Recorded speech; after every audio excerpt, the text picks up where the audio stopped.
धन चाहिए तो सच्ची कहते हैं श्री वृंदावन को पकड़ लो।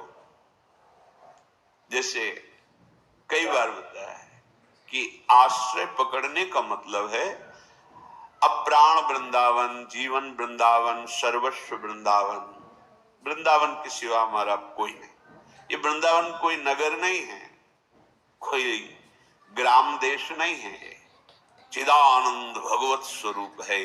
जैसे प्रिया प्रीतम वैसे वृंदावन, किंचन मात्र भी अंतर नहीं। वृंदावन जैसा सिर्फ वृंदावन, प्रिया प्रीतम जैसे सिर्फ प्रिया प्रीतम। ऐसे आश्रय ले लो कि कहीं और जाने की इच्छा न हो। आप दूर देश में रहते हैं, बाहर कहीं रहते हैं, जब समय मिले भागो वृंदावन के लिए। हमारा घर है, हमारा प्राण है, हमारा जीवन, हमारा प्रीतम है। और आशा करो वृंदावन से कि मुझे संपत्ति चाहिए। यदि आपके अंदर ऐसी क्षुद्र आशा, इसे हम क्षुद्र आशा कहते हैं, तो कह रहे हैं कुबेराणाम कोटिर हसति धन संपत्ति भी रहो। बड़ा गूढ़ वचन है कि कुबेर की संपत्ति भी उपहास योग्य हो जाएगी, ऐसी आपको संपत्ति देगा वृंदावन। क्या आंतरिक भाव है इसका? आंतरिक भाव है कि आंतरिक भाव है इसका? आंतरिक भाव है कि लौकिक संपत्ति तो मिलेगी ही और दंपति संपत्ति पाई है। आहा, प्रिया प्रीतम भी दे तो उपहास योग्य हो गए ना कुबेर की संपत्ति, क्योंकि गोरे सांवले चरणारविंद की रति और लोक में अपार सुख, ई परलोक सकल सुख पावत। कुछ तो मानो, कुछ तो निष्ठा करो। ये खिलवाड़ के लिए नहीं है, जीवन समर्पित करने पर ये चमत्कार प्रकट होता है।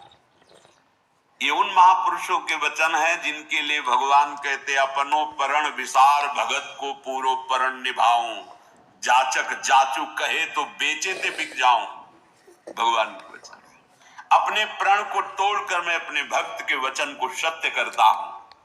अगर भगत के लिए मुझे भीख मांगनी पड़े तो भी मैं अपनी प्रभुता विसार कर भीख मांगता हूं। गए बलि जी के यहां गए, मांगा जाके 3 पग भूमि। अगर वो चाहे तो मैं बिक सकता हूं उसके लिए। कितना प्यार। ये वो महाभागवत जन है जिनके अधीन प्रभु। वो कह रहे कुबेराणाम कोटिर हसति धन संपत्ति भी रहो। धर्म से चलो, वृंदावन का आश्रय लो, नाम जप करो, देखना ऐसी संपत्ति मिलेगी कि कुबेर की संपत्ति भी उपहास योग्य हो जाएगी, क्योंकि है तो वो प्राकृतिक ही ना। तो आपको प्राकृतिक संपत्ति भी मिलेगी और दंपति संपत्ति पाई है। वृंदावन प्रधान संपत्ति दंपति श्री श्यामा श्याम के चरणों को प्रदान कर देगा।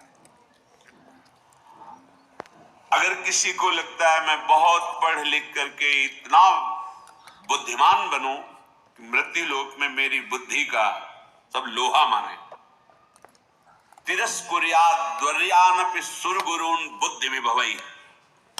यदि आपने वृंदावन का दृढ़ भरोसा अनन्याश्रय ले लिया तो ऐसी बुद्धि प्रकाशित करेगा वृंदावन की देवगुरु बृहस्पति में भी वो बुद्धि नहीं। ये अलंकारिक शब्द नहीं कि आपकी बड़ाई के लिए कह जाए। गुरु अपने शिष्य में संपूर्ण अपने हृदय का ज्ञान, वैराग्य और भक्ति स्थापित कर देता है, जो मन वचन कर्म से केवल गुरु के अधीन होता है। ऐसे ऐसे उद्धव जी महाराज हैं, बृहस्पति जी के शिष्य हैं। इतनी भी कमी नहीं है जो बृहस्पति जी में वही उद्धव जी में। और भगवान श्री कृष्ण के सखा है, मंत्री भी हैं, साथ ही भगवान के साथ प्रसाद पाते हैं, उनकी प्रसादी वस्त्र धारण करते हैं। जब भगवान इनसे सलाह लेते हैं तो इनकी समान बुद्धि किसकी होगी? उद्धव जी। और उद्धव जी जब यहां गोपी जनों से मिले तो उनकी बुद्धि काम नहीं करी। अगर आपको ये ना बताए तो आपको लगेगा अलंकारिक बात कह रहे हैं। तिरस्कुर्यात् द्वर्यानपि सुरगुरून् बुद्धि विभवै। ये तो गोपी वृंदावन की बात है। नवनिवृत्त निकुंज वृंदावन का आश्रय यहाँ की महारानी जी के चरणों की शरणागति, आपको बुद्धि भी चाहिए तो